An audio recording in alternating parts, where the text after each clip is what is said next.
tasked with trying to figure out cost-effective ways for us to scale the use of body-worn cameras, as well as trying to provide other advice to our police departments and our localities on how to deploy and afford the use of other, transparency and surveillance materials. I appreciate every member of the task force attention to this important issue. We have two guests who's here to speak with us today. State's Attorney Richard Gibson, who's representing the Maryland State's Attorneys Association, as well as Matthew Smith, who's a representative for Department of Homeland Security. We've asked to come on behalf of, I believe, FedRAMP and FISMA to talk about some of the federal security, procedures that you all use that could be of interest to us in making sure that we protect the public's information when we deploy body-worn cameras and other information.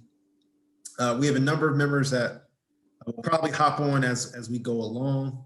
But I believe we will start with our state's attorney, my good friend, Richard Gibson, who, both of us knew each other before we were both elected. It's really good to see him doing a great job over in Howard County. Most of the time we're on the same issue, not always. He's a good friend to have, a fierce foe also. But welcome to the task force. Show's yours. Thank you so much, Delegate Lewis. I truly appreciate the opportunity to speak with everyone today. And it's great to be here. So body-worn camera, anecdotally, while I'm State's Attorney now in Howard County, we don't actually have a body-worn camera program yet. We're hoping to get one, and we're hoping to have state help in getting one. I was a prosecutor for a decade in Baltimore City, and then before that, I was in Prince George's County for 3 years or so as a State's Attorney there under Glenn Ivey. In Baltimore City, body-worn camera was rolled out while I was there, and I have some familiarity with the system and the way it operates, so I can kind of provide personal anecdotes as well as an overall kind of scope. So I think it's a great tool, not a panacea, but a phenomenal tool. Great for keeping law enforcement honest and accountable. Great for keeping the community and the people we interact in the community honest and accountable. It provides a great deal of information, but again, it's not perfect. Video can be misinterpreted, but it is a phenomenal tool. Anecdotally, I had the privilege of being the chair of the Police and Prosecutorial Reforms Committee for the Maryland State's Attorneys Association. All the 24 elected state's attorneys got together. We recognize that reforms are needed in law enforcement and in prosecution, and we came up with 12 reform points that were agreed by the majority of the board. Some positions were unanimous, but some were majority held. I can tell you that the number one point, the very first point we addressed, which was unanimous, and we're a bipartisan group, so there are 14 Republicans and 10 Democrats as the elected state's attorneys across Maryland. We all agreed body-worn cameras are a phenomenal thing. We support it. We support rolling it out statewide. However, it's important that the costs are accounted for, and the cost should be accounted for at the police level. And also what's often neglected is the cost at the state's attorney's level, at the prosecution level. I'll discuss those today because I think it might be informative. Body-worn camera will increase caseload somewhat. There will be evidence of maybe police misconduct that we might have to prosecute that we wouldn't have had otherwise. That'll create new cases. But it's real. That's gonna be the minority of the instances. The real impact is it increases the workload both for police and prosecutors dramatically. I had the opportunity to speak with my chief of police, Lisa Myers, who's a wonderful partner, earlier to discuss body-worn camera. We've actually been talking back and forth about body-worn camera for a while. And from her perspective, it's important that it be rolled out effectively. Not just that we have it, but that we utilize the tool in a way that's going to actually make the community safer and that's going to be effective. And so there's the equipment. We have 478 police officers in Howard County. The intent would be to have 300 or so of those police officers in Howard County armed with body-worn camera. and those would be the forward-facing, um, the police entities that actually interact with the community on a regular basis. Your patrol, your tactical unit, things of that nature would have body-worn camera. And about 300, as I said, would have that. She believes, and I agree with her assessment, that you'd want to have at least 2 cameras per officer, and that because the cameras, they have a shelf life. There's occasionally battery and maintenance issues, and if one camera goes down, you don't want to have to bench that officer. You want to be able to give that officer the secondary camera and have them go out and perform. And so 2 cameras per officer would be some of her upfront costs. She also would need a discrete unit within her police force or dedicated unit rather, to manage body worn camera. And that's for, correcting errors, review, training, the use in real life scenarios, maintenance, and just verifying and tracking information. So those are some of the police, and there's storage costs as well to the police.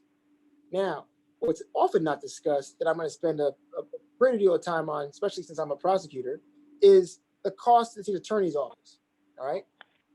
And to truly appreciate it, we're going to kind of go through the anatomy of a case, because that's going to help in our way we look at things. So we as prosecutors have constitutional obligations, Brady obligations. What that means is any information that we're aware of that we want to use at trial against the defendant, and any information that we have discrete control over, that we come into contact that would exonerate or exculpate the defendant, has to be given to defense.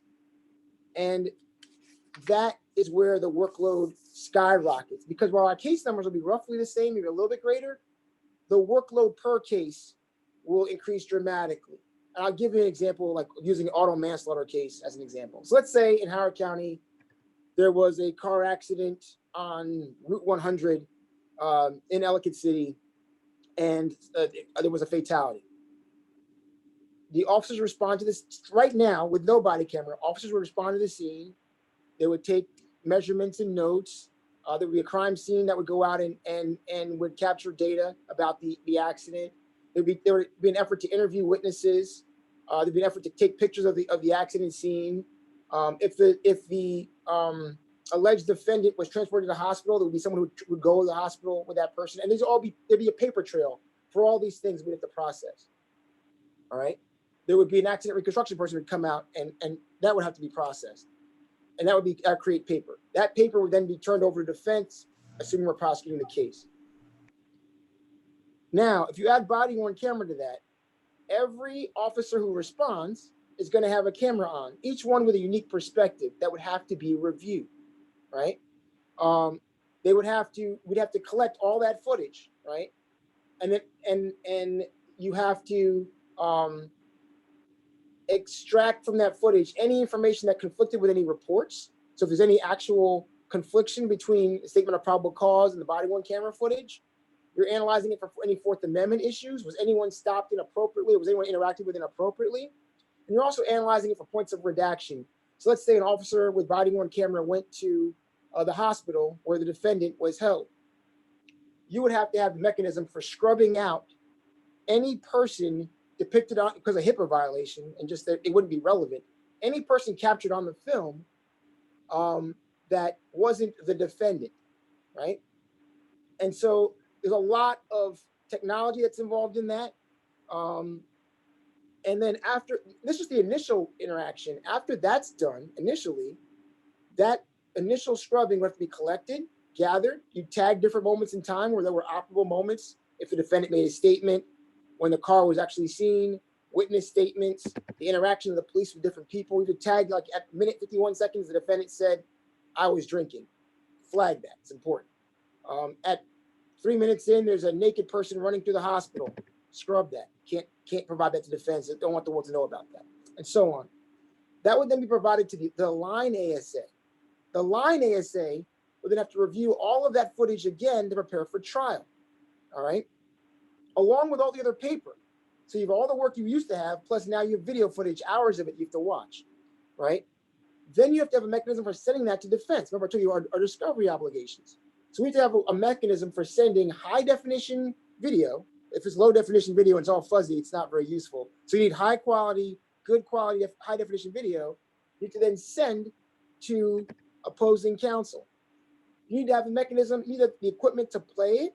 You need to have licensing agreements for, I'm used to evidence.com, which is, we use Axion, which is like one of the bigger companies. Yeah, we had them present. Say again, I'm sorry, Delegate Lewis? They presented to us a few weeks ago. Yes, I'm familiar with the Axion system. They have a system, a secondary system called evidence.com. Licensing, the ability to send the information over, the ability to redact and scrub what needs to be redacted. We would need to be able to present all of that information at trial. So you would need to have the equipment to be able to present it at trial after providing it to defense. And then after trial, you have the storage issue. For us, we file, in Howard County, we file the circuit court retention schedule. For cases that involve incarcerable outcomes of less than 20 years, we have to keep the information related to that case. In the past, it was paper. Now it'll be paper and video, or it could be paper, it could be audio, but it'll now be high def video as well, assuming we had body worn camera. For cases under 20 years, it's 20 years after the last post-trial event. So we have to retain that stuff. Again, every officer that's got it would have to be kept. We have to house that for 20 years after the last, appellate issue or post-conviction issue or post-trial issue was raised.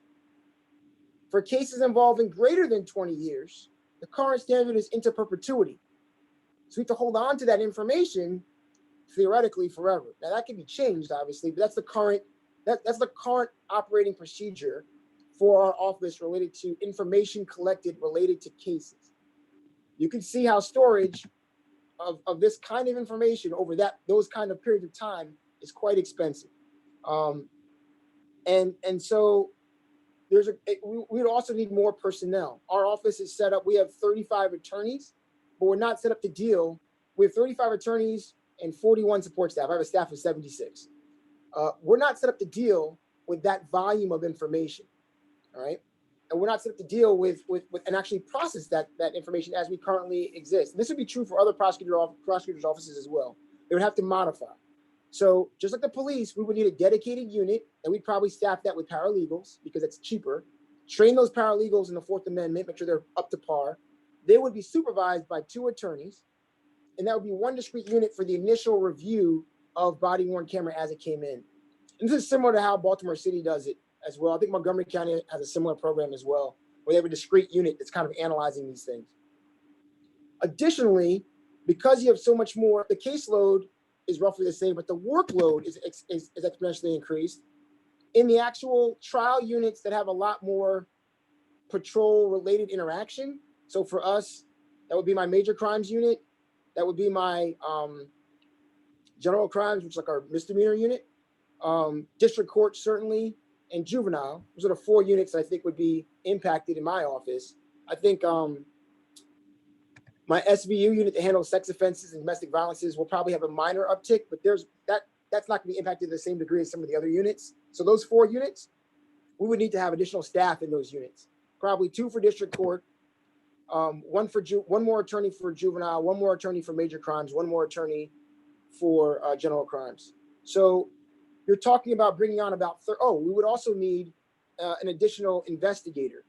So for cases that involve, that aren't triggered by our MOU, so cases that involve police misconduct that don't involve the death of an individual, we handle those in-house in Howard County, and most jurisdictions handle every case involving any case that arises in their jurisdiction in-house. We have an investigator who's dedicated to our office, whose task it is to run down the leads in those cases, talk to witnesses, basically act as an investigator for us discreetly, separate from the police. Because body-worn camera is likely to capture the occasional infraction by the police of individuals' rights in the community, we'll have more work for that individual. And so we'll need another person in that role to actually meet the demand of the work that we would expect to see. So again, we'd have about 13 or so people that we'd have to add. So that's a 13 person personnel cost to my office before you get to the equipment cost, licensing cost, things of that nature. So it's an expensive proposition, but in summation, it is something that I personally think is a great investment. And I can speak for the State Attorneys Association. All 24 of us agreed if the money is there, and for the smaller jurisdictions, it matters even more because they don't have the same funding. But for if the money is there, it is something that is definitely the way to go. We think it's something that we hope the state will support and the state will provide funding for. Real quick before I finish, there are some cost savings. So because the information we have for the actual interaction between police and law enforcement, police and the community is going to be video recorded. It's captured in real time. It will probably induce more pleas. So while it's still more work on the front end, you still have to do all that work I described because you have to comply with your discovery obligations, regardless if it's a plea or a trial, right? You would save costs because there probably would be less trials. All right. So there's a cost savings there. Additionally, on the police side, Chief Myers will spend less time investigating complaints of misconduct because if there was a complaint, she could pull up the video from the interaction with the civilian or the citizen or the individual they interact with in the community, review it rather rapidly, and make much quicker determinations. So the actual investigation of police misconduct or allegations of police misconduct should be reduced, right? And so there's cost savings in both of those arenas. I'll be glad to take any questions. And again, I thank you so much for the opportunity to speak to you today. Thank you. I have a couple, then I'll open it up to the broader task force. You started with a list of recommendations that you said some were, I guess, unanimously endorsed by the full Maryland State's Attorney Association, which is bipartisan. The use of, to be clear, you did say like the use of body worn cameras was unanimously endorsed. With the caveat that the funding was there For them to fully deploy it. Yes. So that's the only caveat. It was universal. All 24 of us said body worn camera is a good thing. We like it, but we have to have the funding to employ it properly. And that's really it. And did you all entertain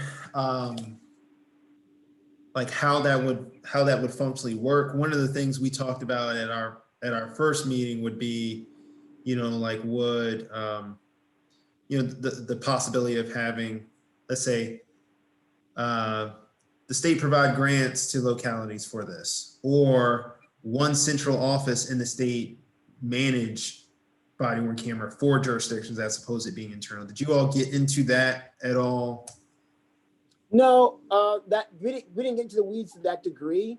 I think that it is very important the State Attorney's Office have the ability to access, each State Attorney's Office has the ability to access the full video. In other words, while the police are going to screen and review, it's important that we be able to see everything that exists as opposed to getting what's handed to us. Mm-hmm. And then we can make further reductions based on what we're going to turn over to defense. But if we don't have access to everything, then there's the possibility that something that occurred could be missed, which would be problematic. Because again, we have discovery obligations related to the defendants that we bring charges against. We talked about how in Howard County, the contract with evidence.com, Axiom and the like, is it held by the police department or does your office have it? Do y'all have separate licenses, or like are you both paying for license to access this, or is it one license that the county has that you all access? So in Howard County, we don't have body worn camera right now. We had a trial period that preceded my time as state's attorney. I was in the city when they went to their trial run. I have, since being in office, had the benefit of reviewing, what they have. And the state police have cameras in their cars. They don't necessarily have it on their person. I'd prefer it on their person, candidly, but that's neither here nor there. The the licenses were passed through. So my understanding is that the police had the licenses, and then we were granted access via their license to the information that we needed. That's how it was done in Howard County. That's the way we do it at Tacoma Park. We have the licenses, and I don't know if Sheriff Mullendorf can confirm for his county, but we have the licenses, and the state's attorneys have access. The Montgomery County state's attorneys have access to our videos. Got it. So they're essentially not double dipping you guys, like. No. Okay. Okay. There still is a license required, and it really is depending on the jurisdiction as to whether the state's attorney's office pays for that or the police agency, but it's accessed through the law enforcement agency. So in our case, the state's attorney is granted, just like State's Attorney Gibson had said, we grant them the authority to go in with full access. Okay. Your goal, State's Attorney Gibson, and I don't, you can let me know if this is generally what you all talk about for the full state's attorneys or not, or if it's just your jurisdiction. Out of your 478 police officers, I guess the 300 that you're talking about are more field, like they're the ones running investigations, more interacting with the public. Okay. So does your mindset that officers who are in the field should have body worn cameras if they're in the field? Is that essentially the strategy you're going? Absolutely. I think it's well, there's some things I can't talk about because they're cases that are, I'll phrase it differently. Yes, I think it is my opinion that if you're going to employ body worn camera, the whole point of giving the community a faith in our interaction rest in those officers that are regularly interacting with the community, having those cameras on their person, and in an effort to capture those interactions. I think it applies to patrol. It applies to your community, your community officers. It applies to your SWAT team, your tactical teams.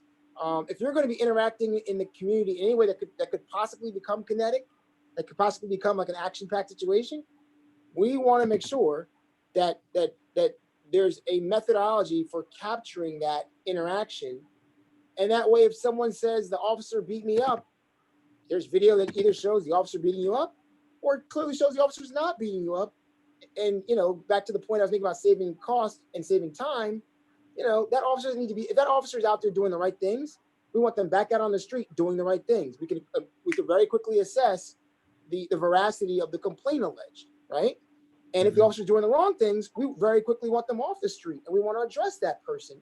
And now we have a mechanism for doing that, absent, the long process, the lengthier process of trying to interview people and corroborate information and find out what makes sense and what doesn't. And so I think body worn camera, absolutely, if you're going to employ it right or properly, it should be anyone who's in law enforcement who's going to be interfacing with the public.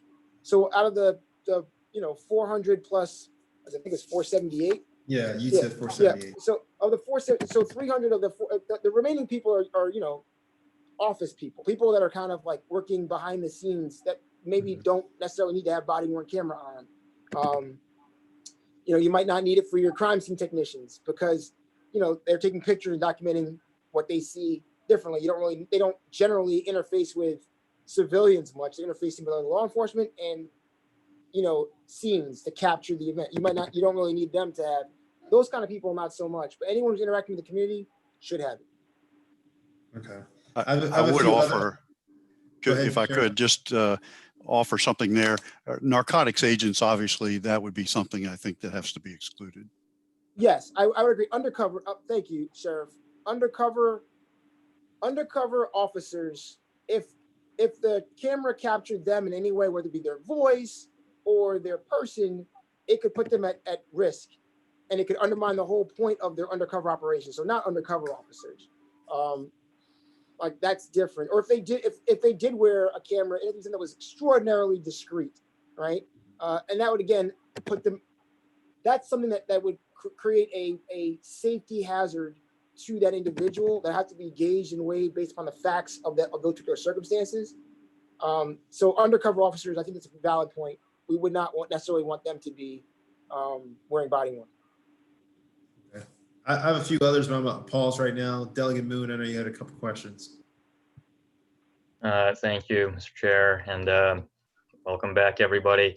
I just have a couple questions. One, I'm intrigued by this point you just raised about potentially offsetting the cost of body cams with a reduction in the cost of investigations because there'd be more evidence available to probably to exonerate people from false allegations.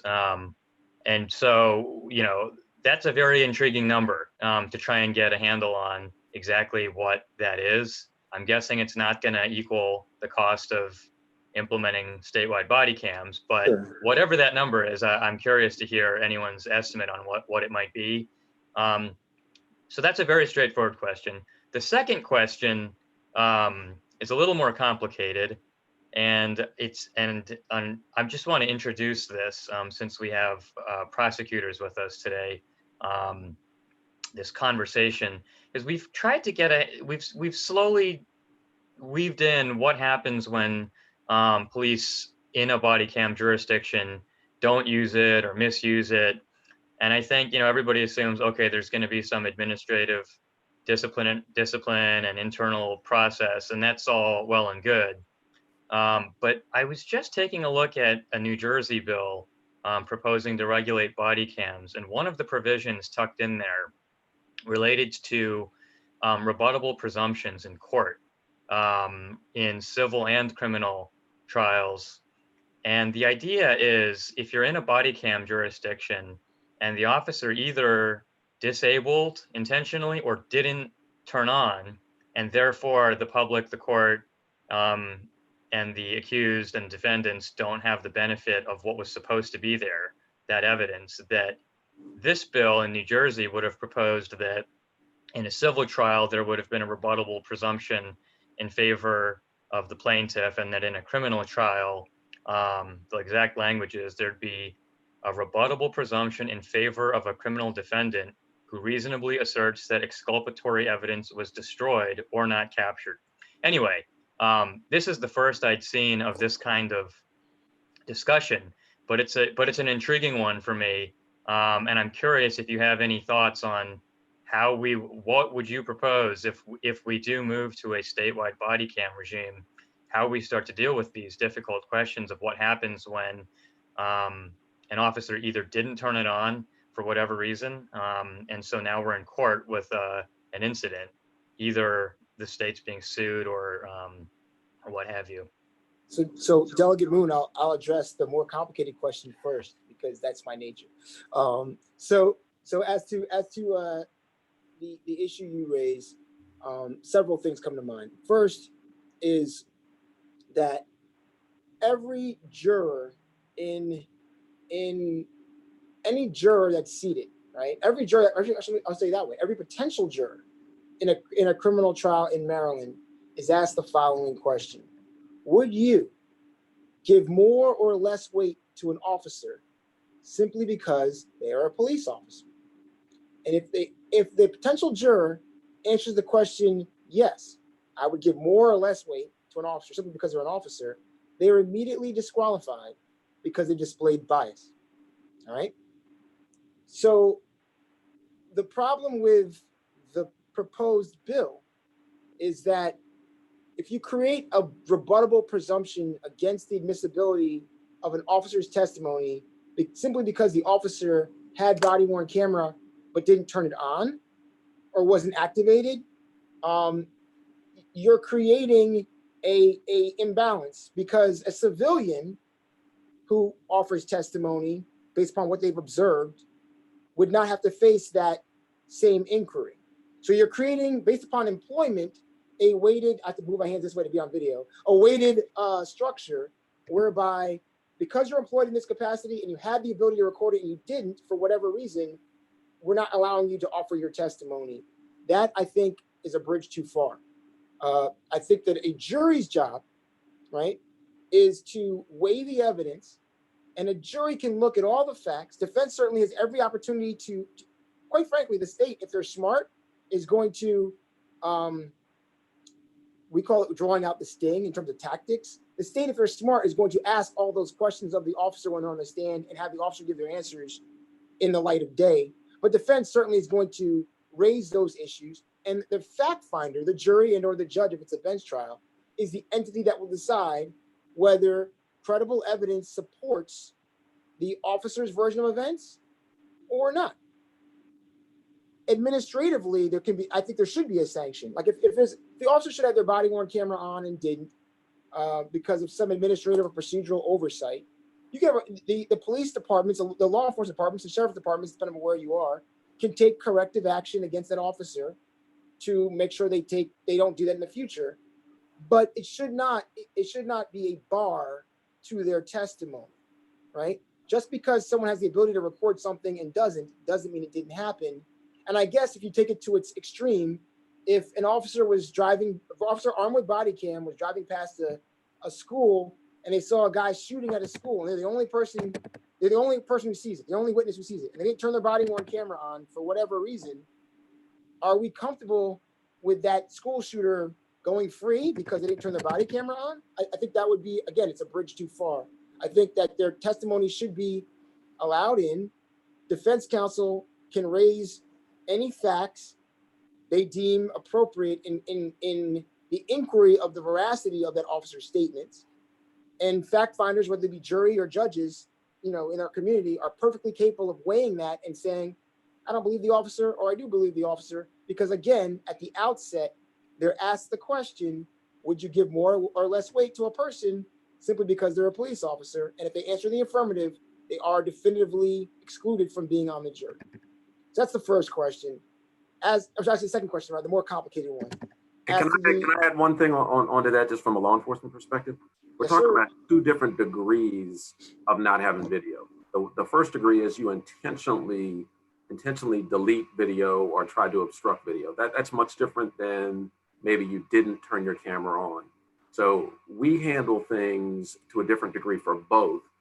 I think that we're coming up with technology that is going to eliminate somewhat eliminate the human factor in turning on cameras. And that's if you unholster, it triggers the camera to start.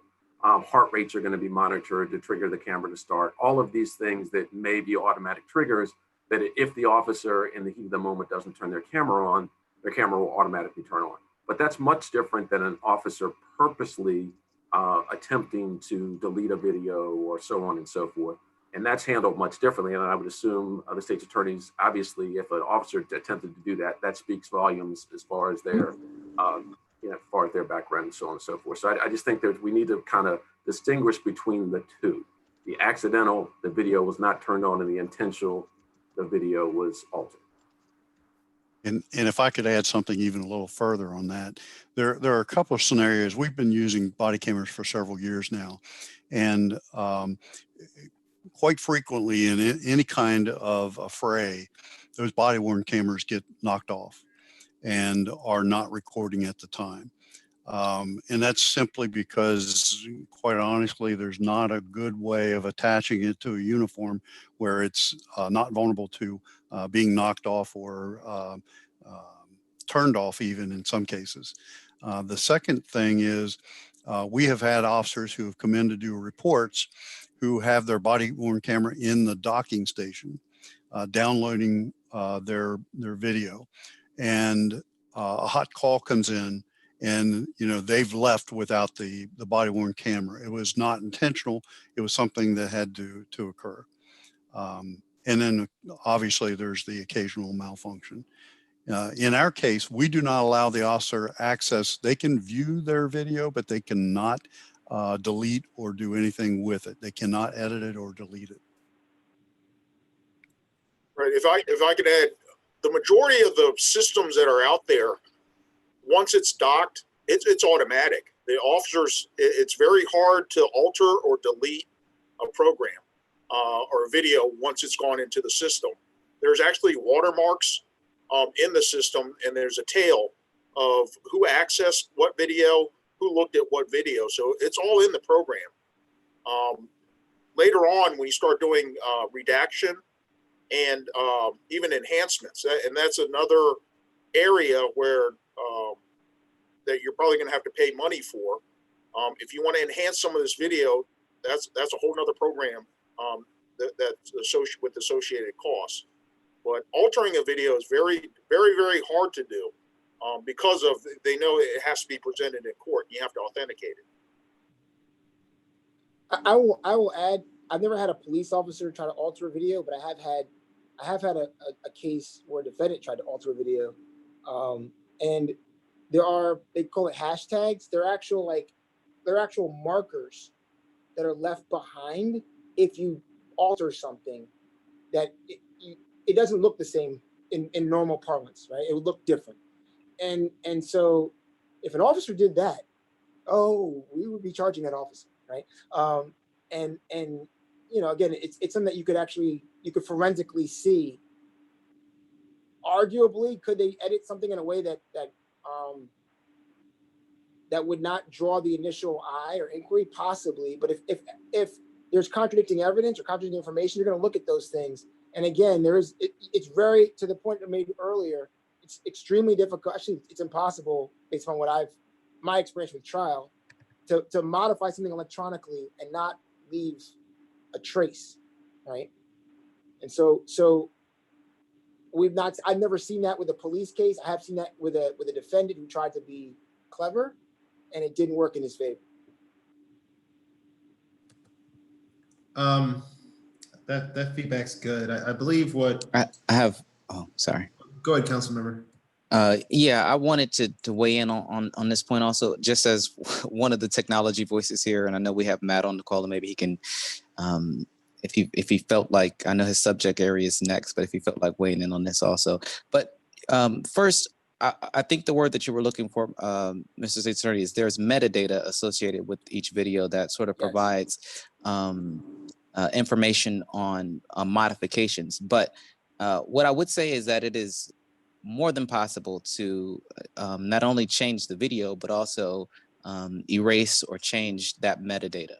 And, you know, and so that therefore making it difficult to even understand the history of a particular video. And not to say that officers are doing those types of things, but I think that what this adds to the conversation is just the requirement around the technical standards when deploying body cameras. And while some jurisdictions may be employing various mechanisms and various pieces of software to help facilitate that process and to help to sort of avoid some of those issues with tampering. And at this point, I would say this would be tampering with evidence or perhaps intentional actions to obstruct justice.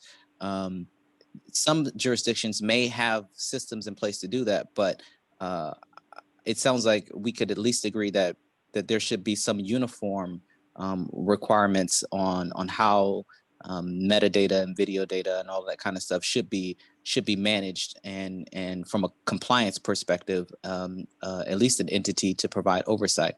And the New Jersey bill, if nothing else, what I think it sounds like it does is it takes that review process outside of the hands of just the police department themselves, and it places it at least some onus or responsibility on that review process with the prosecutor's office. Now, that's not to say, and I think you provided some good examples of you know, instances where the prosecutor's office may get a particular video and perhaps the camera didn't come on in a timely fashion, and it wasn't an intentional act.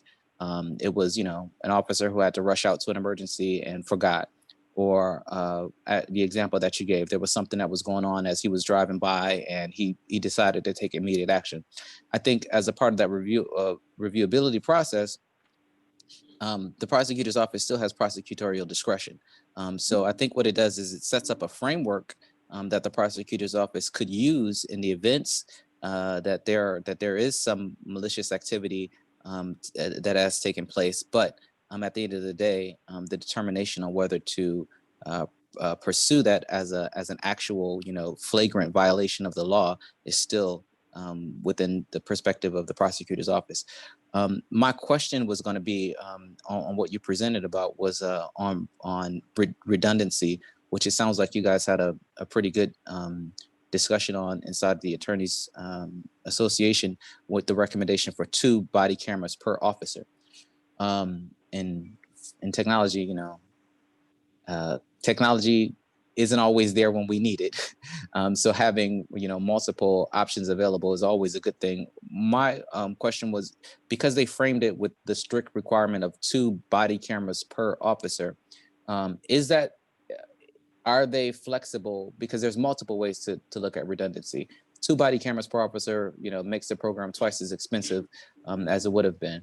But there are other ways to mitigate issues around redundancy, such as, the departments, based on the size of the departments, they can determine how many additional body cameras, functioning extra body cameras they need to have available at any given point in time. So, just to give a small example, let's say there's a department that has 100 officers. Instead of having to purchase 200 cameras, we can say, well, 20%, so 20 additional cameras need to be available at any given time to facilitate if there's an officer who has an issue with their camera, and there is when you sign on to duty, you check your camera to make sure that it's functioning. If it is not functioning, then you can use, you swap that one out for one of the 20 that is available. And you can continue to use one of those 20 until yours is repaired, and then it's placed back, in the availability pool to make sure that department, so are they strictly set on 20, or were they just trying to address the issue that redundancy needs to be considered? No, so Councilman Solomon, I'll answer the second and I'll comment on the first. So they're not locked in stone. This is what they think best practice would be. This is their goal. Their goal is, they said it, Chief Myers indicated that she believes best practice, what Howard County deserves, would be to have 2 per officer. Certainly, as a cost containment factor, that is negotiable. It wasn't like etched in stone, it's 2 per officer or nothing. That wasn't the way it was conveyed. It was more that this is an issue.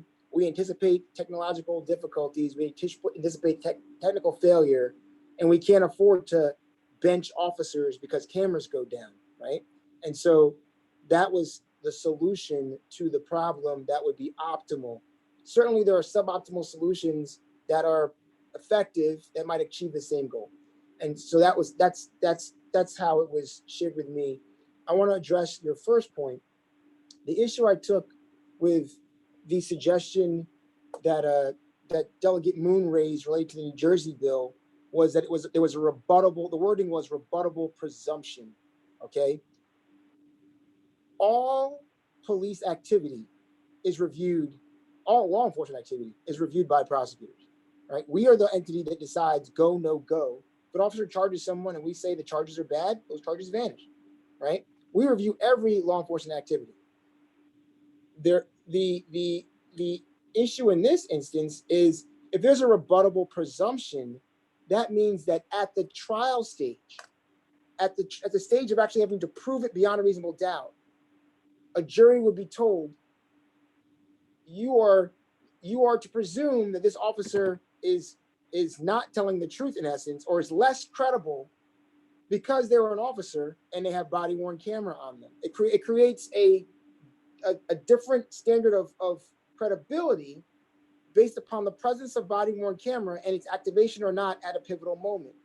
That is objectionable to me because, again, it creates an imbalance in the weight that people are given. A civilian would not have to meet that burden, right? And a law enforcement officer can be weighed and judged, and all the facts can be raised, and a jury can decide, armed with that information and armed with the critical inquiry raised by the state defense, what to believe or what not to believe.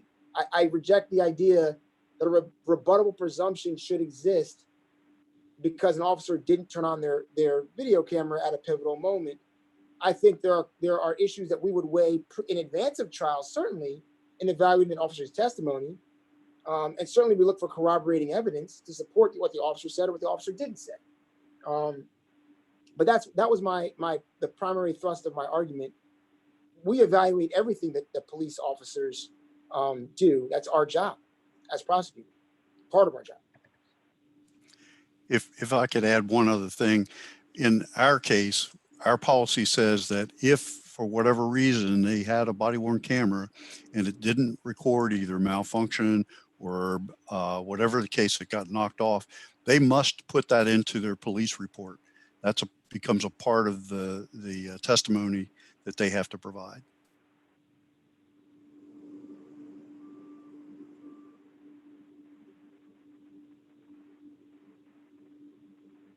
Thank you.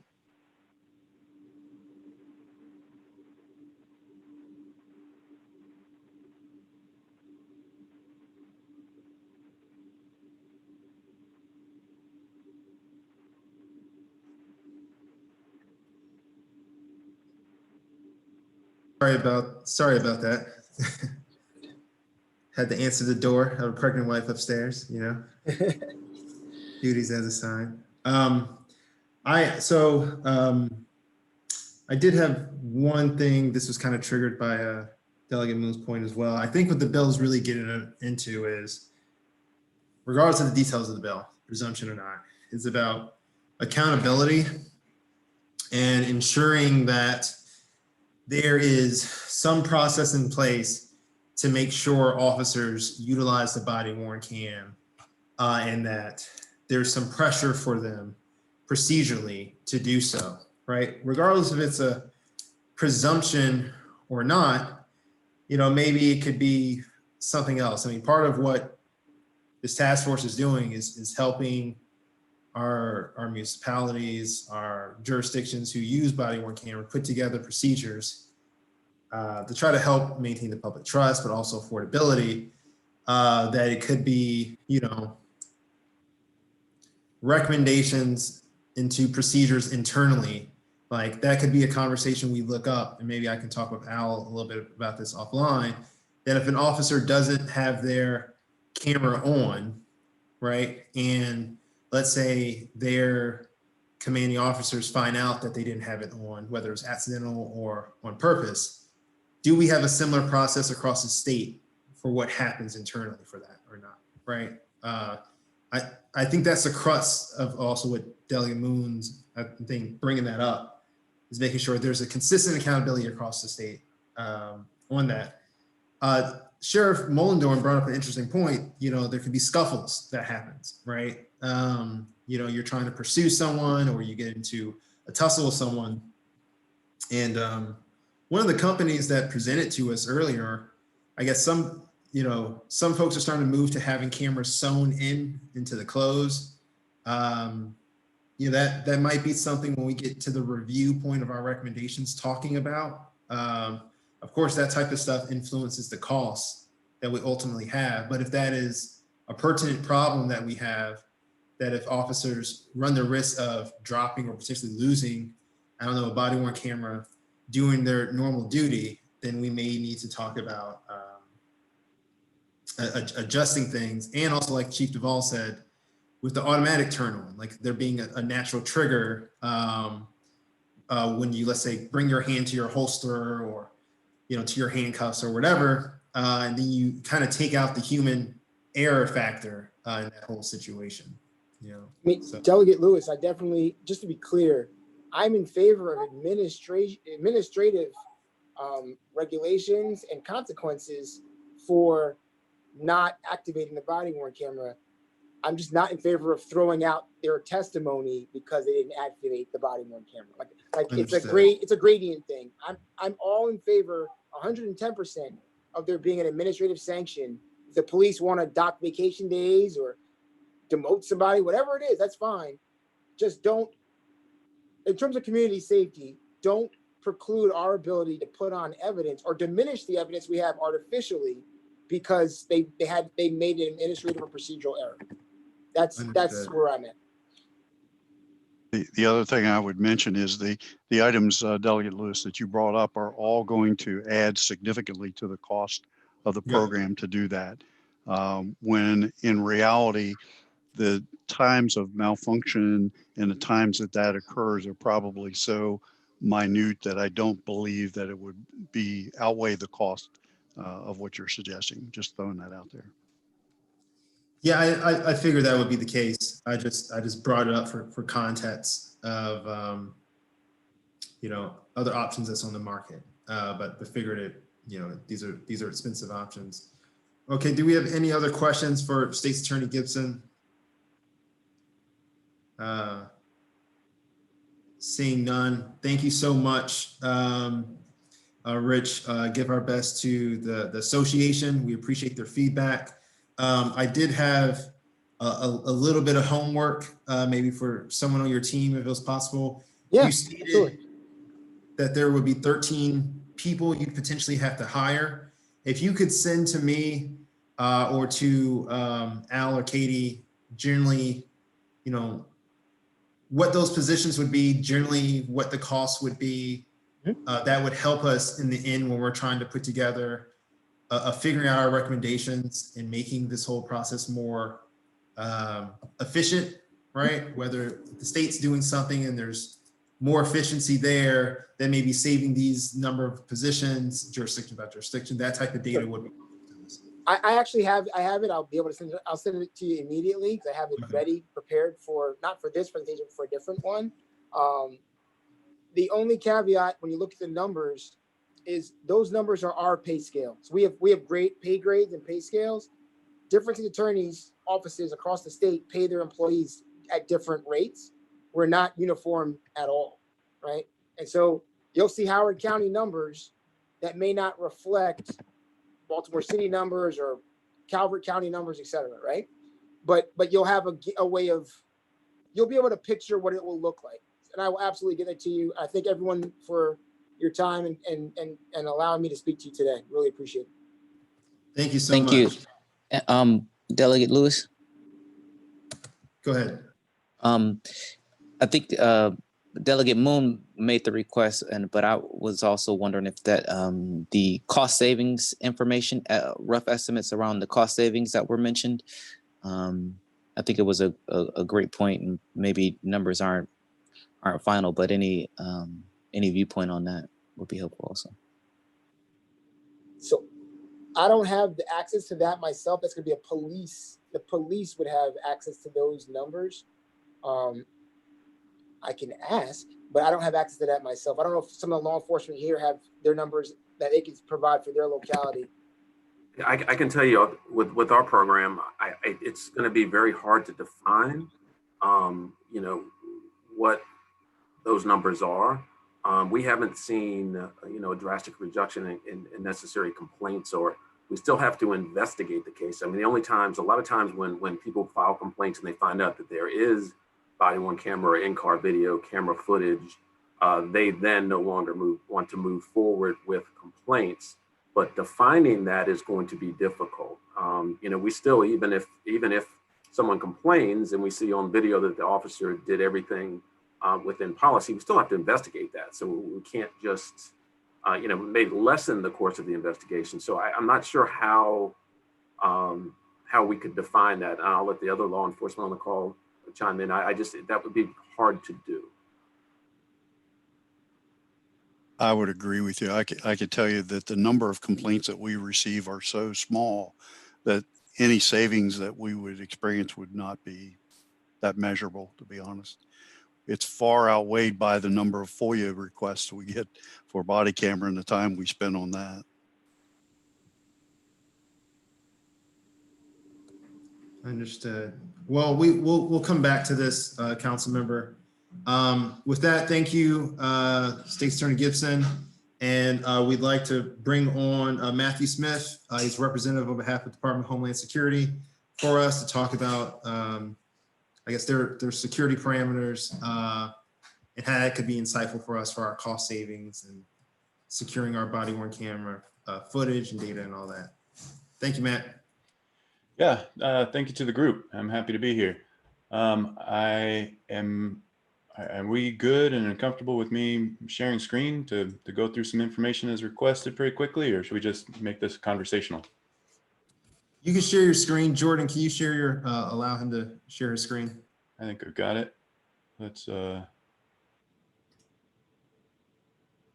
it the quick and easy way. Okay, so I was asked to go through briefly, you know, and so before people's eyes glaze over, and honestly, plenty of security professionals as well, when they get to talking about federal security. I came from an industry background. I even spent some time in academia, and getting into federal government as an information security professional. I thought this was going to be the major leagues. I thought, you know, hey, this is the most important information on the planet, being attacked by the most skilled adversaries on the planet, and they've got to have tons of super secret squirrel stuff that I just want to go learn that because nobody else is doing it. And to be honest, that exists in very small pockets, but is not the common case. More often than not, federal government is a large organization just like yours, and is having to deal with compliance procedures and efforts that may or may not be directly related to actually securing the data or the systems, but is as much about checking the boxes. And in some environments, you know, there's cases where we're writing down everything we should be doing, bringing in auditors to prove we're not doing it, and then signing it into production anyway because we really need it. So the ask of me was, how can the compliance efforts, how can the security efforts that the federal government uses be leveraged at the state level? How can they be, you know, be patterned after? Where can some of the wins there be? So I am a senior advisor to the Chief Information Security Officer at the Department of Homeland Security. You know, we certainly are in the lane. You know, we're the largest law enforcement agency in the world. We do have some areas that do have wearables and cameras in many environments. We're also, I personally am the technical representative to the FedRAMP Joint Authorization Board, and we'll discuss for DHS, we'll discuss a little bit what that is. So the overview, I was asked, so what is, you know, what is FISMA? What is and what is FedRAMP? And those are both acronyms. And so in true government style, we'll probably try and put some language around the alphabet soup. So the Federal Information Security Management Act, replaced by Modernization Act, to just keep the acronym soup consistent at least, is FISMA. We're talking about a federal law governing how the information security of unclassified, not national security systems, and most of the language kind of covers what it excludes. But what it does cover is any information that's collected or maintained by an agency or organizations doing that on behalf of an agency, whether they're contractors or otherwise, and any information systems that are used or operated by agencies, by contractors of an agency, or other organizations on behalf of that agency. So it's fairly broad scope. We're talking about information, we're talking about information systems and how they have to be secured. Fundamentally, the rest of the law says you have to do what the Secretary of Commerce says you have to do, which ultimately is the National Institute of Standards and Technology issuing federal information processing standards. You have to do what the Director of the Office of Management and Budget says you have to do, which is in the Executive Office of the President. So the federal CIO and the federal CISO work for the President in the Office of Management and Budget. And they set policy by memo and have reporting requirements that are annual and how those are managed. You have to do now the difference in the Modernization Act over the original Information Systems Management or Security Management Act. You have to do what the Secretary of DHS says you have to do. And that now is managed by an operational component of DHS called CISA, or the Cyber Security and Infrastructure Security Agency. And lastly, we'll put, you know, in the Great Seal for PowerPoint purposes, you have to have your own information security policy programs and follow it. And so that, for most agencies, is managed by their chief information security officers or similar function. So that, from the high level, in the nutshell, is the law that governs information security in the federal government. So what's FedRAMP, besides another acronym? FISMA, requiring us to follow the director of OMB.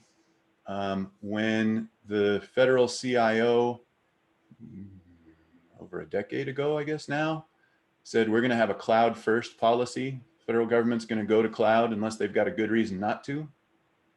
Was also in a time where the federal government did not know how to apply their security requirements to cloud systems. It was all very much about what we could control. It was about our perimeters. It was about our configuration, our management, our reporting, our visibility, enforcement. And even at that time, we couldn't get that out of a cloud service provider. The nature was, look, I'm going to provide the same service to you that I provide to everybody else. That's where my economies of scale come from. If that works for you, you can be my customer. So trust me or don't, give me your money or don't. This is what I do for you, or what I can do for you. And you're either going to accept that or not. The federal government cannot outsource or hand off our responsibility under the law to secure our information in our systems. And so the Federal Risk and Authorization Management Program, or FedRAMP, was created. I'm a plank holder. We came to originally and still fairly strictly apply FISMA to cloud for the entirety of federal government. So all non-classified, all non-national security systems use of cloud, even private internal clouds that are servicing other sub-organizations, have to follow the FedRAMP process. Fundamentally, that's governed by what's called a Joint Authorization Board. And that is a 3-person board. It's the CIOs from the Department of Defense, the Department of Homeland Security, and the General Services Administration. And they all have security professionals designated as technical representatives to that effort, who function primarily as the executive steering committee and kind of operational direction for the FedRAMP program. So, organizationally, the governance, the responsibility is the JAB. The program exists at the General Services Administration.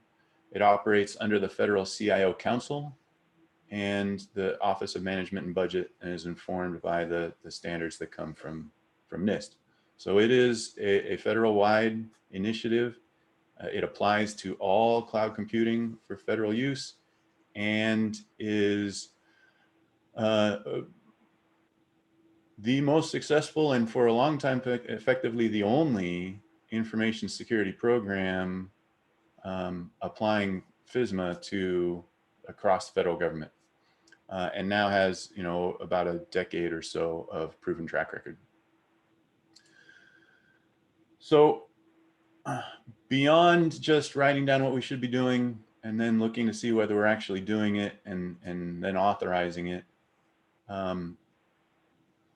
FedRAMP is applying that same process of documenting and auditing the risk visibility so that those who are authorized can make decisions about whether or not the risk is acceptable.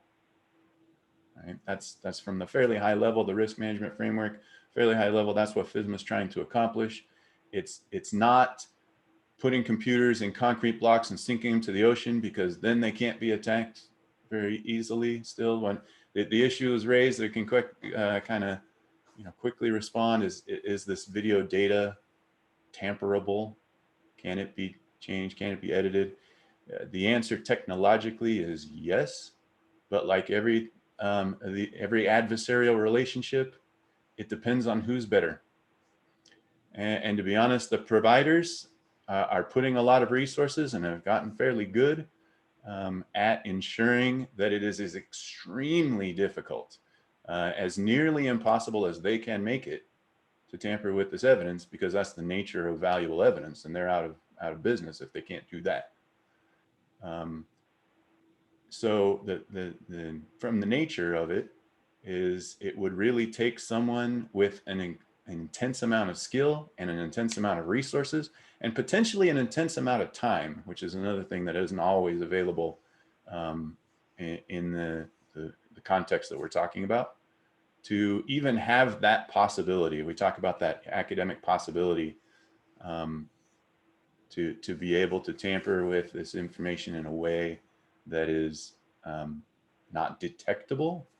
It is the nature of the law enforcement relationship. That, it's very often easier to detect and prove what was detected than to successfully avoid any possible detection of doing something that you shouldn't be doing. Getting to that FedRAMP authorization, there's two paths.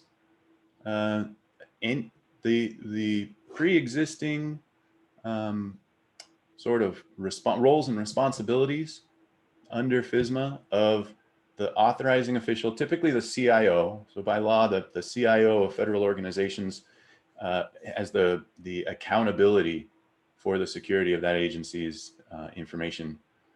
And so either the CIOs or delegated officials are designated as the authorizing official. They're the individuals who can make risk decisions on behalf of government, and decide whether a risk is acceptable to the mission they're trying to accomplish or not, when they're informed of what that risk is. So all federal information systems and collection of all federal data has to at least document to, as directed by NIST, what the measures in place are to protect that information, to protect that system, and have some assessment of the reality of what's documented to identify whether or not they meet the federal requirements, and then present the results of those efforts to the authorizing official, who decides whether what has been done is good enough. So there are systems where you write down what you should be doing, you bring someone in to prove that you're not doing it, and it goes into production anyway because of the context that authorizing official makes the decision. Oftentimes that's the right decision because of the minimal impact of losing security in that information, or the temporary nature of a solution, or the impact to mission of not doing something. But majorly, the effort is to meet the federal standards and to demonstrate that and document it. The Joint Authorization Board from the beginning has taken they don't actually accept the risk. They aren't the CIOs of all the agencies. They're the CIOs of 3 agencies, but those 3 agencies, to be honest, and I don't know whether I'm dating myself or the group, but if we remember Siskel and Ebert reviewing movies, those guys could not have been 2 more different guys. They saw the entire industry, they saw the entire world, they even looked complete opposites. And if they could agree on anything, that was a fairly trustworthy assessment.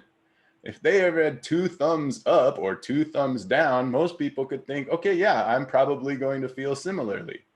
But if they were split, then your mileage may vary. The Joint Authorization Board operates as an expert consensus model. So if DoD and DHS and GSA can agree on anything, then it's pretty solid. And all authorization decisions have to be made unanimously.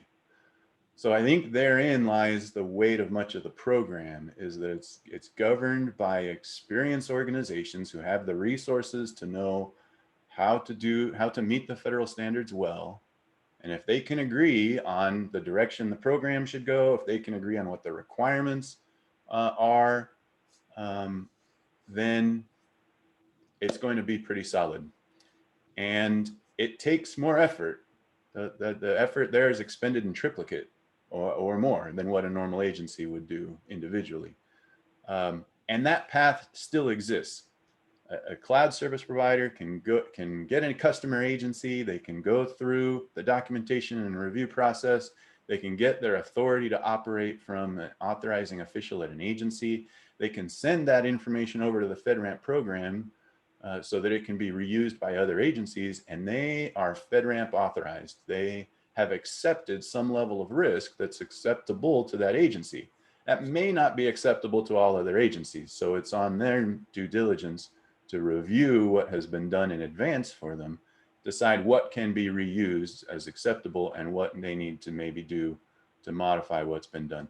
But that Joint Authorization Board is asserting that all the federal requirements are being met to satisfy DoD, DHS, and GSA, that there's no outstanding high unmitigated or uncompensated for issues. And so those packages, while fewer in number because of the calories expended in doing that effort, are actually the most reused in the FedRAMP program. So the cost avoidance and savings of doing it once and reusing it many times is currently mostly in those packages that have their JAB provisional authorization, and then still get agency ATOs. But the quality of the work and the amount of the work that's been done in advance of it going to an agency official is generally high quality. So the program follows FSMA. The federal requirements vary and are variable. They're tailable, but they vary based on the impact of losing the security of the system.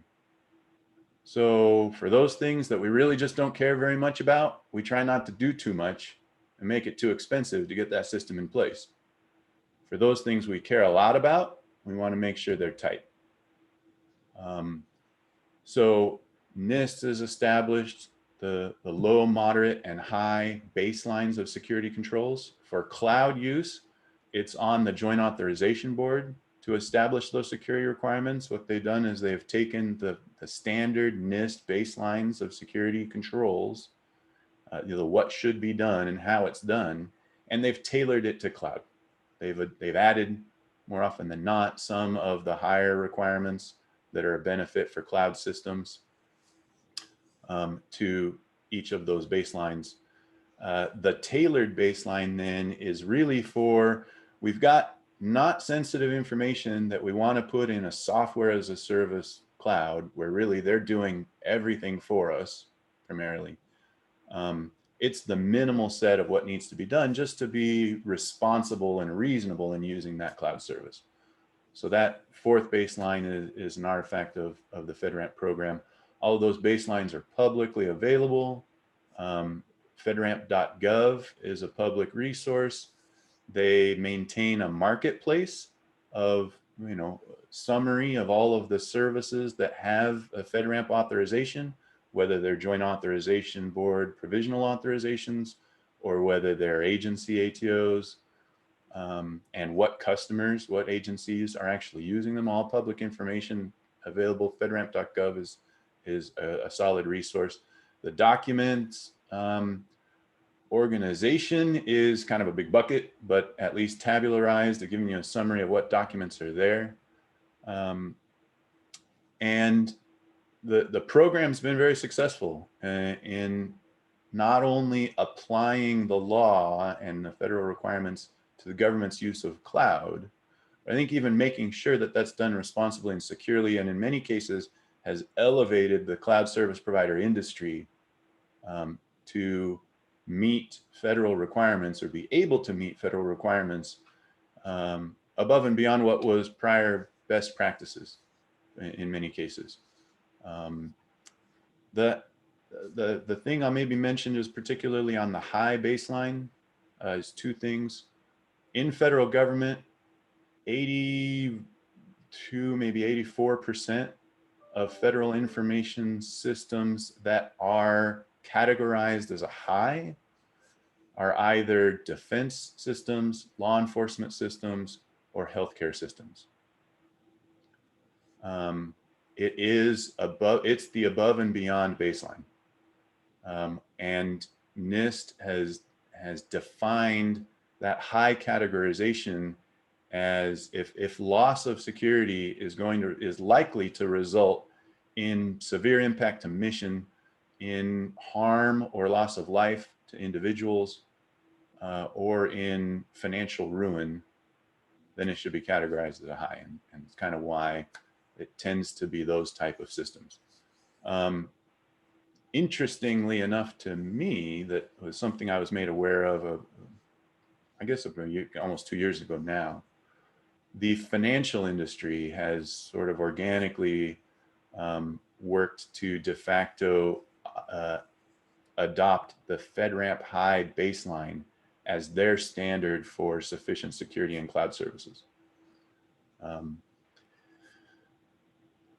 Lastly, on the program, right now, as of, I guess today, there are 204 cloud services that are authorized, most of which by agencies, 42 of them provisionally authorized by the Joint Authorization Board.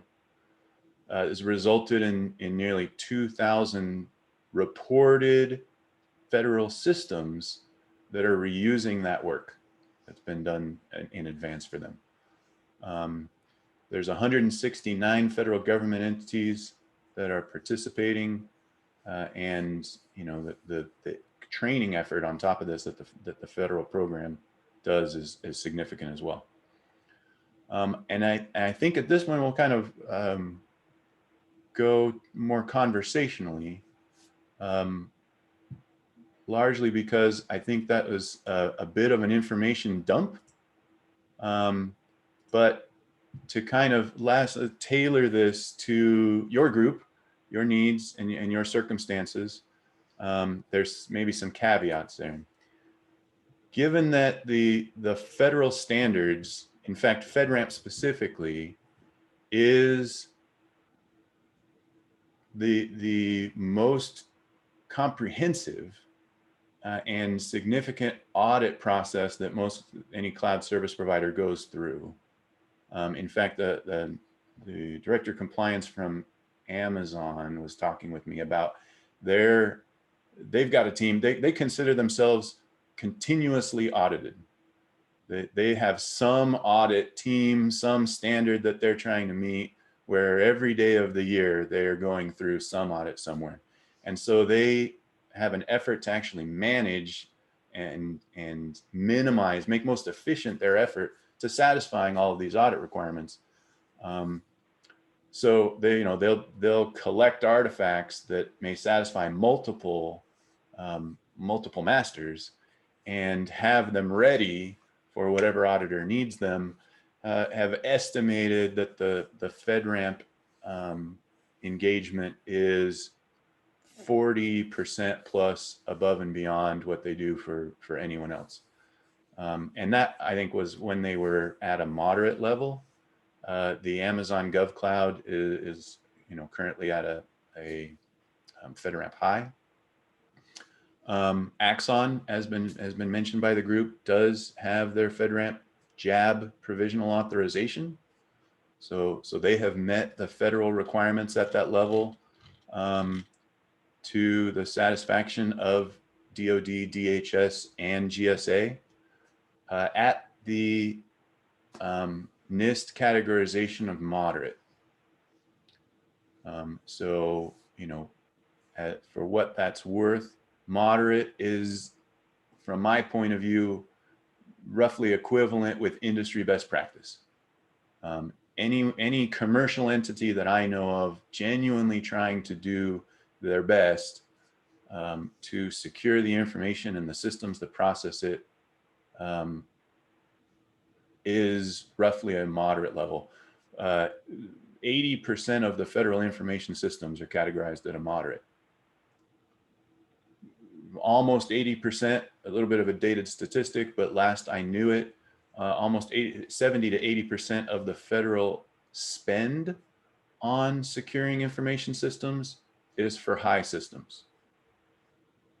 The extra lift to make sure that we are protecting life and finances and mission is significant. Many, especially hyperscale, but many cloud service providers are finding that they've evolved to the point where they're now able to meet the FedRAMP high baseline. And so that marketplace is growing. And many of the hyperscale providers are there. We also have elevated 3 cloud service providers from a FedRAMP moderate to a FedRAMP high this year. That specifically, we're talking about the Joint Authorization Board. So agency ATOs, potentially a larger number, but unknown to me right now. So I think that sort of sets the stage, provides some of my expertise and experience and some of the things that maybe can be of benefit to your efforts.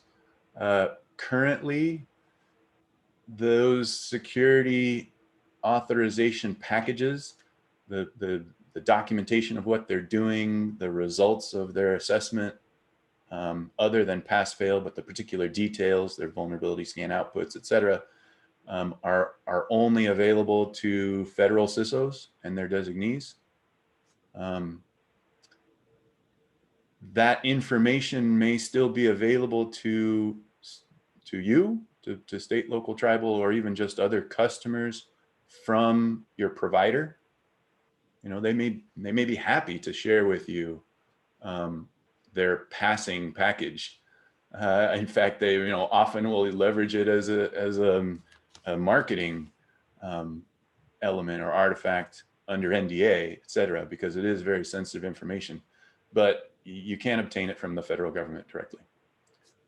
But you, I think, can act on the assertion of Siskel and Ebert that all of the federal requirements, which are significant, are being met without high issues remaining for those packages that are maintained by the Joint Authorization Board. They're under continuous monitoring. They have constant post-authorization engagement with the JAB. Month to month, they're generating acceptable and risk tolerant results. And any issues that arise are being adjudicated and resolved. If the issues are significant, there are corrective action plans put in place. If the issues do not get resolved in a timely manner, then those provisional authorizations are occasionally suspended and some have been revoked. So those JAB packages, I think, if blind, are trustworthy. With the agency packages, I think there's a whole lot of goodness in there, but it's usually on another agency to get the specifics and to get into that package to determine whether or not it's acceptable to them. Your mileage may vary, but you could also look at who the customer agencies are to get a sense of risk tolerance and posture. If DHS is a customer, it may not have the same weight as when we're needing to get to over the bar with DOD and GSA, but it may have some significance there, or Department of Justice, or many of the cabinet level departments that have very mature information security requirements and processes might vary from not to bash on them, right? So let's pick the 6-person agency of Buffalo Management or something, right? Then they might not have the resources to be doing much in comparison to some of those other agencies. But independently, I think there's value there that can even be leveraged by the state. And I am available to kind of talk through and field any questions you might have. Thank you, Matt. So you answered my first question, which was like, can us at the state level leverage the great work you all have already done? And I guess the answer to that is directly no, but we could ask vendors for something of that nature. It was good to hear that, Axum. which majority of our state uses, is kind of like, I guess you said provisionally approved. Yeah, they engage with the Joint Authorization Board. So they went through all of the requirements, demonstrated there were no high outstanding issues, and they continually engage month by month with, they give us their vulnerability scan outputs. They give us their incident reports and management. They, we have monthly engagement with them to make sure that the risk is maintained at a level that that board is willing to recommend. And the categorization, that impact level is at a moderate. I think this information is good for us, particularly since we've been discussing the possibility of having the state, let's say potentially if we had like akin to, I guess what you're talking about, like a contract schedule where you have people who are approved for a certain security level and they negotiate on behalf of all of our police departments potentially for storing and housing data. This process could be very, very interesting for us to know. Do any of our members have any questions for Matt? No. Yes. Council member, go ahead. Always with my hand up. The first question that I had, and thank you, Matt, for the presentation. The first question was, so I heard a different response on how FedRAMP could be applicable to the state. And I was searching for the response inside of that answer to that same question inside of everything that you were providing. But what I heard is it sounds like the way that it works within the agencies is they use the NIST levels to determine which NIST levels should apply to which types of systems, and to make that relevant to, I guess, how I assume that it will be applicable to the states is, for a program like body cameras, we would want to say that any service providers who are providing the service of storing body camera video should meet, we would, and this is just an example, not verbatim, but would meet a NIST moderate FedRAMP certification status. Is that an appropriate way to I guess, link the two? Yeah, I mean, that level is determined by the categorization of the data. So we're talking about, the information. If confidentiality is lost, if integrity is lost with body cam footage, it's more than likely integrity is the heavier end of the scale than confidentiality. Availability may not be as big an impact, but like I said, high really is, loss of that is going to have dire consequences, and not bad consequences. Something bad is going to happen even if a low system gets lost. It's tolerable. Right. Moderate tends to be most everything best practice, and most federal information even, again, is at a moderate. So I think if I were doing the data categorization, I think I'd agree with you. That information is not actively being acted upon in ways that will jeopardize life and limb and financial ruin. But it certainly is important and could have a significant impact if the integrity of that is compromised. And so I think that the moderate level, if it's cloud-based, then the FedRAMP moderate baseline. If it's a system that's not a cloud service, then the standard NIST moderate baseline is probably more appropriate. The FedRAMP baseline is particularly for cloud. tailored for cloud. It's a little bit FISMA plus, it's a little bit NIST plus, but the lift above the standard baselines is particular to the risks that come not only from cloud systems, but also from a service provider and consumer relationship, where maybe you don't always have the visibility that you would have if it was your system in the data center, or the control that you'd have if it was your system in the data center. Right. My next question was, so you mentioned, and you talked about this a little bit with AWS. So providers will have, they will have cloud platforms that are FedRAMP managed, and then they'll have, sometimes they'll have a version that's not. So for example, I think you use AWS. So they have GovCloud, which you mentioned, which is their FedRAMP certified version. And then they have just AWS Cloud, which businesses who are not necessarily concerned about whether they're hosting their information inside of a cloud service provider that has FedRAMP controls related to it. And can you, and then you mentioned Axelum and that they are certified, but are they certified? Is it for all of their services, or do they have a specific federal government or federal and state government section that they just got certified, or is it their whole operation? Are you aware?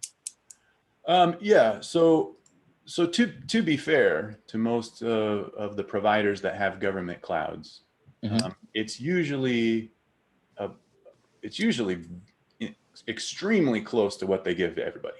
Again, that's their competitive advantage. That's where they get their economies of scale. If they create a government cloud, it's usually the knob or the lever. It's a small number of requirements that they feel like would be onerous, overly expensive, or challenging to their market that they want to meet just in a federal cloud. So for instance, federal encryption requirements are not good encryption, strong encryption. It's certified encryption. So the NIST has a lab that you have to send everything to, and they prove out that it meets their compliance requirements. And it's the only measuring stick the federal government has for good enough encryption. So a non-waivable requirement for the federal government is the FIPS 140-2, soon to be -3 certification. There have been cases where that certification is received and then a vulnerability is found in an encryption algorithm and that gets patched, and now the patched version is no longer certified. So which is more secure? FedRAMP has a way of managing that. If the patched version has been resubmitted to NIST, we'll continue to consider it an acceptable level of risk. But sometimes if you want global customers, you can't lock down to purely government certified encryption algorithms and availability. And so they'll create a government cloud where they can meet some of those particular government requirements, or federal requirements, even better said. But it's otherwise very similar. So Amazon GovCloud is a region that does meet all of the federal requirements at a high according to the JAB standards. Their East-West region also has a JAB provisional authorization at a moderate, and there's, their services will go to the East-West first, and then they'll go into the GovCloud, through a different roadmap and process. They are extremely similar. There are a couple of particular but discrete differences between their GovCloud and their regular regions. Axon specifically, you asked. Yeah. I've got some of Axon's information in front of me. Much of it's also available at the fedramp.gov marketplace.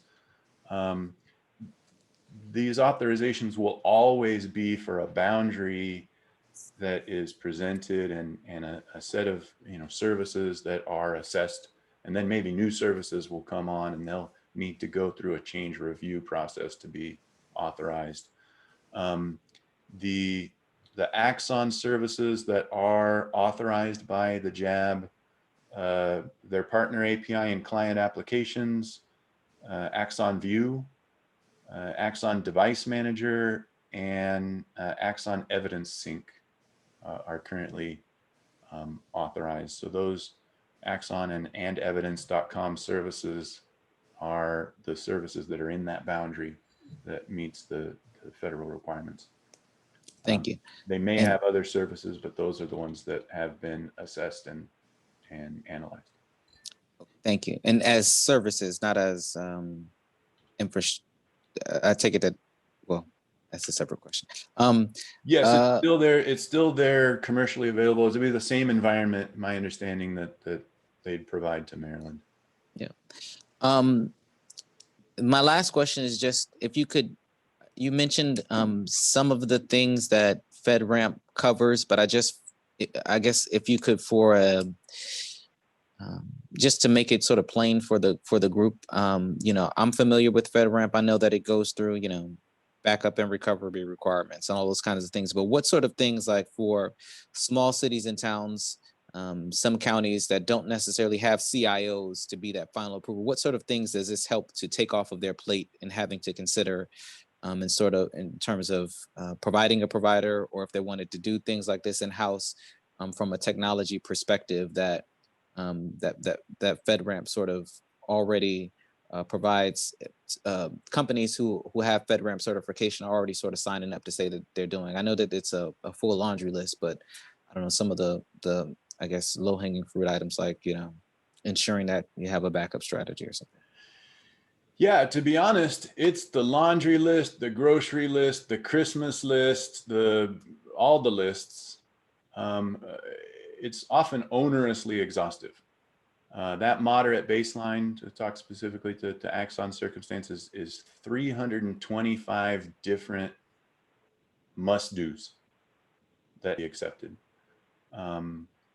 And I would imagine that while the documentation, the results, the package, not directly available from it's a federal crime, but they have a couple of artifacts that maybe are less sensitive that you could request. They have what's called a control implementation summary is a required artifact, which is kind of tabularizes the controls, the NIST controls, the FedRAMP controls that they meet fully, that they meet partially, that's a shared control between the responsibility of the provider and the consumer, that maybe it's fully met when the consumer's configured it. They also have what's called a customer responsibility matrix. And so then they've kind of summarized from those standards and requirements what's left on the customer to do in order to meet those federal requirements. And so I'd imagine both of those artifacts, shared with all federal agencies freely, should be fairly easy to obtain for state and local individuals as customers as well. Go for the whole package, and if that's something that they're wanting to consume, willing to consume, but if not or can't, at least try and get those matrices, those summaries that get fairly clearly, hopefully, and again, some better than others, but the goal there is to enumerate what should be the customer's responsibility in meeting those same bars and what's going to be on the service provider. So those should be useful artifacts. Thank you. That's all I have.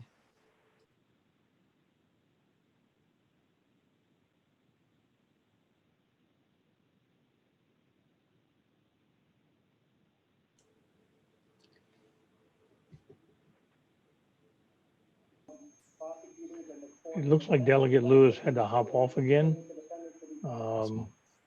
We'll give him a couple minutes to hop back on here. And I'd be happy to be available. Sorry, yeah. To anyone else, if there's follow-on questions.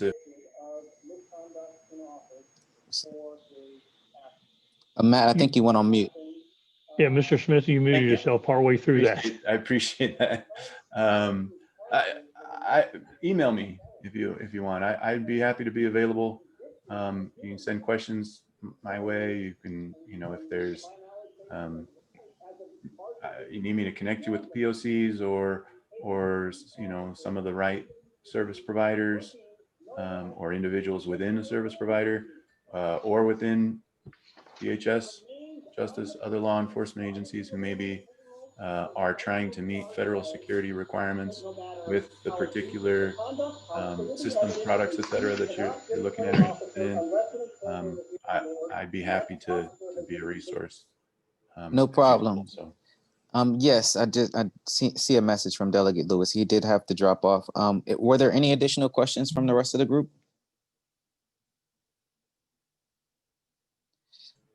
If not, he asked that that I adjourn the meeting. So thank you, everyone. Thanks again, Matt. Thanks again to the state's attorney for joining us, and I guess to the rest of the participants, see you in 2 weeks. thank you all. Good luck with good work. Okay, thank you all. Appreciate your help.